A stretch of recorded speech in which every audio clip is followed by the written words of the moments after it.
Hi friends, Mindy here.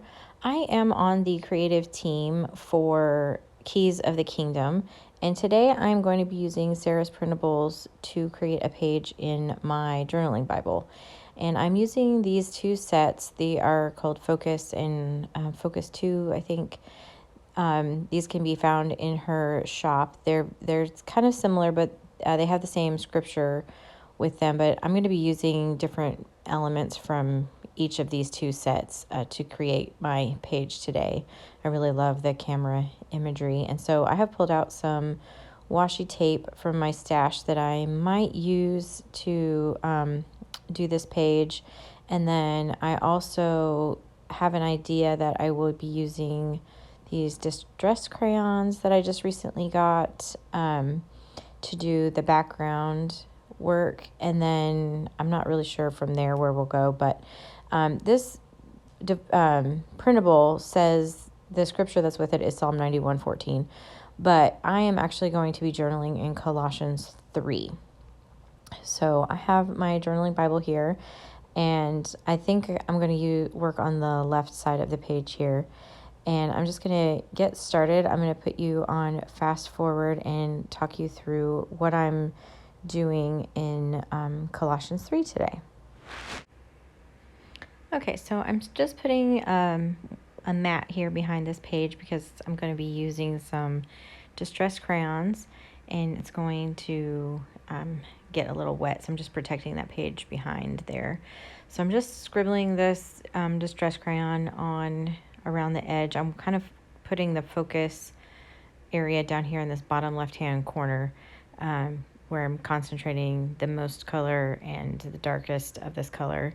This, I believe that one was Faded Jeans, and then I'm going to come in here with another lighter color and kind of blend them together. These work really well, and they did not bleed through my Bible page, and I didn't prep my page or anything. And now I'm just taking a baby wipe and just going over it. It's not a super wet one. You could even do it with a damp paper towel or whatever. And then I'm just kind of using a circular motion and with this baby wipe and blending these two colors in down here at the bottom. And then I will take my heat gun and dry this, and then I'll add another layer. At this point, I decided I was just going to go ahead and add some color up in the top right hand corner as well. I didn't like only having it in the bottom section, so I'm just kind of doing the same thing. Up in the top right hand corner is going to be the dark blue, and then the lighter color toward the middle of the page.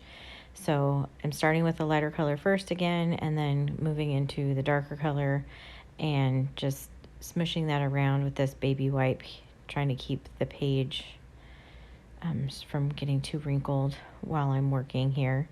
And then once I have that all dissolved and smoothed out, I'm just going to hit it with my heat tool again, and then come back with another layer. And you can keep layering this as much as you want to get that intense color that you're looking for. So I'm coming back in again with another layer, and then a little just kind of on the edge, and then some more in the center. One of the things about a lot of watercolor products is they dry back kind of a lot lighter than they go down, so you might find yourself needing to do more than one layer to get the kind of intensity that you want. So I'm just, again, going through making sure everything is smoothed out the way that I want, and then I'm going to hit this with my heat gun one last time. And one of the things to keep your pages from kind of curling up is as I'm drying it, I'm kind of pulling on the edges with my left hand, just trying to straighten it out as much as I can. And then I get my page really hot, and then I close my Bible and just allow the pressure to kind of, it almost irons it. And it doesn't make it perfectly flat, but it really does help. So I'm just going to let that sit for a minute, and just with all the pressure of the other pages of the Bible. And in the meantime, I'm going to cut out some of the images that I think I might use for this page. And now I open it back up, and you can see it's not 100% flat, but it's pretty decent. So that's just a trick you can try if you're doing something with a lot of watercolor. And at this point, I have a few images here of the little camera strip, the film strips, and then like the lens of the camera. And I think that these are the 3 pieces that I'm going to use, but as part of my process, I just kind of work through and pull things out and put things in different places and kind of move things around. And I never really know how it's going to end up until we get to the very end. So here I'm just deciding kind of on the placement. I really want to use that film strip, so I'm trying to make it work.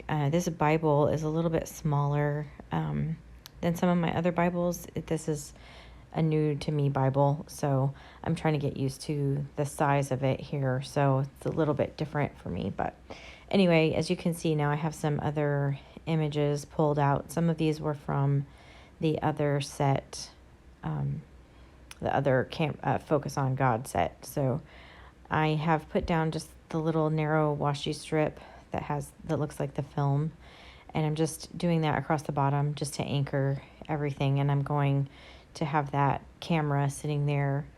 It just gives it a place so it doesn't seem like it's just kind of floating out into space. And then I have this film strip and this word that says focus, and I want to kind of wrap that film strip around the word that says focus. So I'm just taking my X-Acto knife and I'm cutting just right along one of the edges of the strip so that I can tuck part of this cutout behind the word and allow part of it to come in front. And then I'm just temporarily holding that together with some washi tape just to make sure that that looks the way that I want. And I kind of think this is how everything's going to go here. I need to trim down these words that say focus on God. So I'm just trimming off a little bit of the white space. And now I'm trying this out turned sideways.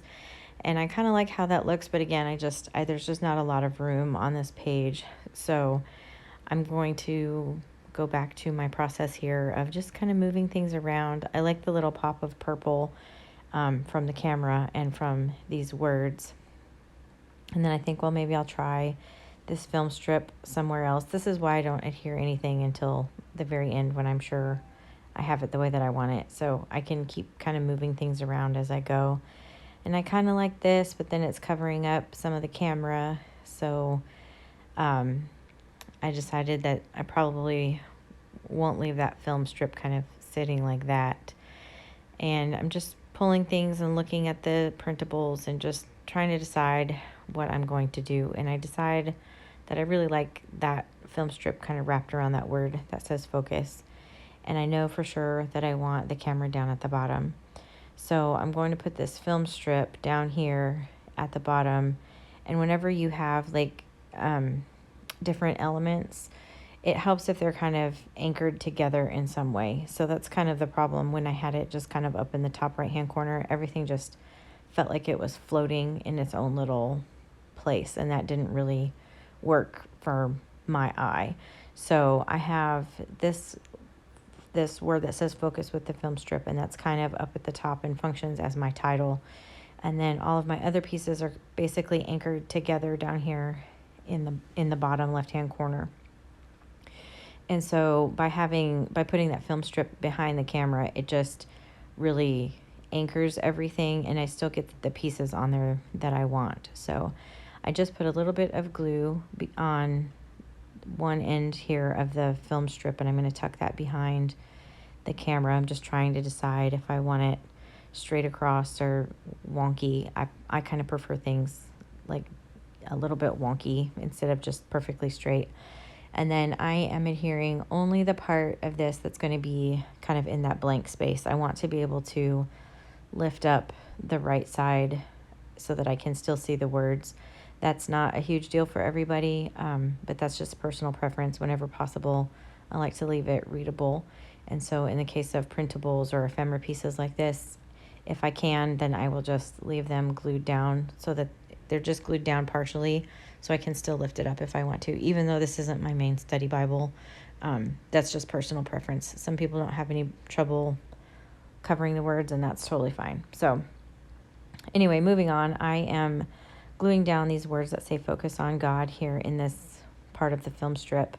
And then now I'm going back through these verses in Colossians that talk about setting your mind on Christ, and then putting on things like love and charity and meekness and all those kinds of things. And I just felt like these are really good attributes to be focused on so that we can be like Christ. And so I'm just going back through and highlighting, underlining some of these verses in this chapter 3 of Colossians that were really important for me personally.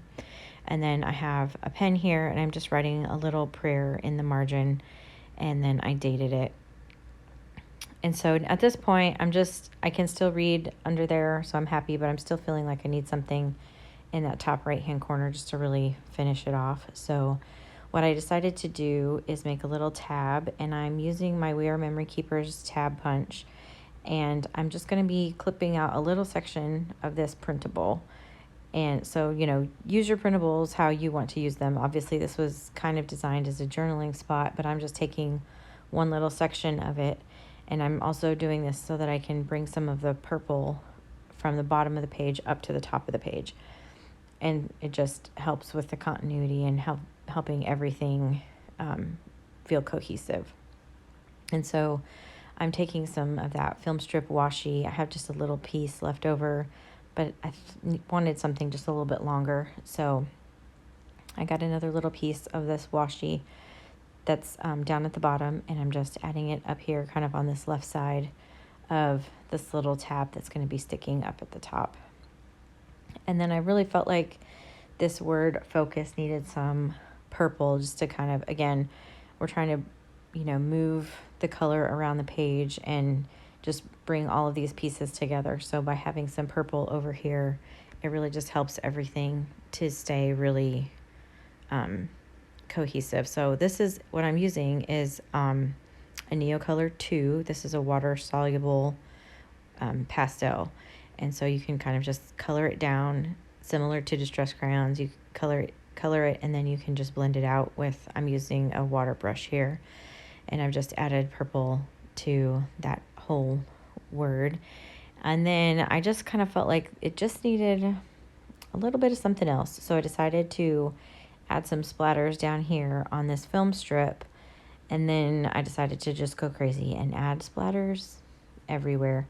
And this is a pretty translucent color, so even though I'm going to be splattering over the text of the Bible, you can still read through all of that. So I'm just getting it wet, and with the Neocolors, you can pull the color right off the crayon, which is what I'm doing because I'm using a water brush. So anyway, that is my page for today. If you liked this video, I'd appreciate it if you gave it a thumbs up, subscribe to the channel, and be sure to hit the notification bell so that you'll be notified when we post new videos. Until next time, bye-bye.